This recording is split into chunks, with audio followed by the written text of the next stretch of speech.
In this lab, two scenarios are discussed.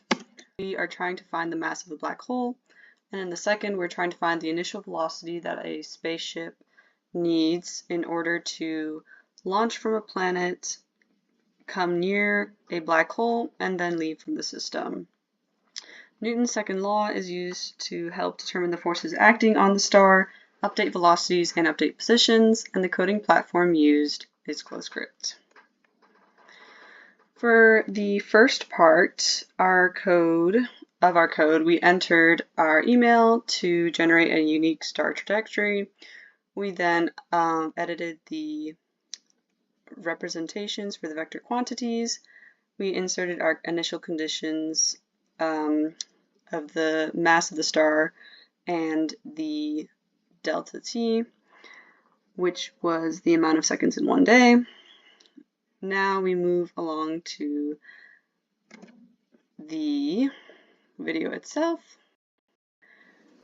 So we have the momentum equal to the mass times velocity. Over here we have the change in velocity to be final minus initial, as well as change in position to be final minus initial. Going down to about this general section is all Newton's second law, and rearranging it in the form dp over dt is equal to the parallel force plus the perpendicular force. And in this last line right here, we rearranged the gravitational force equation to find the mass of the black hole. In the video, we saw that the parallel force was equal to 0 when it was furthest from the black hole, and as it approaches the black hole, it grew larger in magnitude before it decreased due to the change in direction, and then increased again and decreased as it grew further from the black hole. And the perpendicular component of gravity was always in the direction of the black hole, and its magnitude was the largest when it was closest. The net force arrow points somewhere between the parallel and perpendicular components, and its magnitude behaved very similarly to the perpendicular force. The mass of the black hole was found to be roughly 1 times 10 to the 34 kilograms, and this was calculated by putting all of the results from each pass through the calculation loop into Excel sheets, and an average was calculated. In the second part of the code, we have inserted the mass of the black hole for the initial condition. We found the speed of the ship through trial and error, and we found the net force acting on the planet by rearranging the net force equations for the force of the black hole on the planet, as well as the force of the ship on the planet.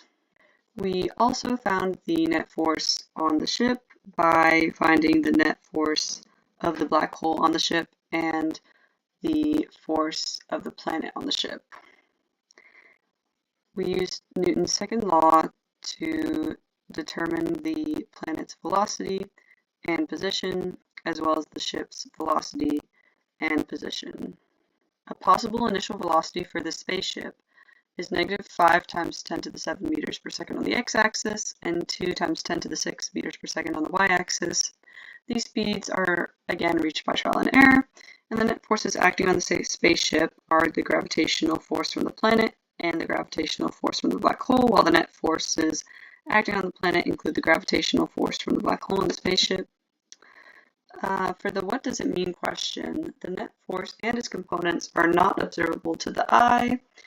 While there is a relationship between net force and the rate of change in momentum, net force is what an object experiences due to inputs from surroundings, while the rate of change of momentum describes visible effects of the forces acting on the object. What if? So if the spaceship wanted to orbit the black hole, it would need an initial velocity of -5 times 10 to the second power in the x direction and 9 times 10 to the 6th power in the y direction, meters per second.